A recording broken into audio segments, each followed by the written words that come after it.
19ஆம் நூற்றாண்டுல 7000 பண்ணைன்ற ஊர் சர்ச்சில் மரியான் உபதேசியார் பணியாற்றின சமயத்துல நடந்த சம்பவம். அவர் எளிமையான தாழ்மையான நல்ல ஊழியர், பாடல்கள் எழுதி பாடக்கூடியவர். அந்த சபையில இருந்த ஒரு மூப்பர் ஞான பிரகாசம்ன்றவருக்கும் மரியான் உபதேசியாருக்கும் ஏற்பட்ட கருத்து வேறுபாட்டுல சில வாரங்களா ஞான பிரகாசம் ஞாயிறு ஆராதனைக்கு வரல. அது மரியான் உபதேசியாருக்கு மனசுக்கு கஷ்டமா இருந்தது. அன்னைக்கு ஞாயிறு நற்கருணை ஆராதனை, அதாவது ராப்போஜனம். அன்னைக்காவது ஞான பிரகாசம் வரணும்னு மரியான் உபதேசியார் எதிர்பார்த்தார். ஆனா வரல. உடனே அவரை கூப்பிட அவர் வீட்டுக்கு போனாரு. ஆனா ஞான பிரகாசம் கதவை பூட்டிக்கிட்டாரு. அப்போ மரியான் உபதேசியார் எண்ணத்துல உதித்த கர்த்தரின் பந்தியில் வா சகோதரான்ற பாடலை பாடிக்கிட்டு வாசல்லே நின்னாரு. ஞான பிரகாசம் மனசு மாறி வெளியில வந்து 2 பேரும் ஒப்புரவாகி ஆலயத்துக்கு போய் கர்த்தருடைய பந்தியில பங்கெடுத்தாங்க. கர்த்தரின் பந்தியில் வா சகோதரான்ற பாட்டு எழுதப்பட்ட வரலாறு இதுதான். இப்பவும் இந்த பாடல் நற்கருணை ஆராதனைகள்ல பாடப்படுது.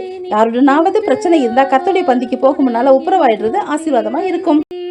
கர்த்தரின் பந்தியில் வா.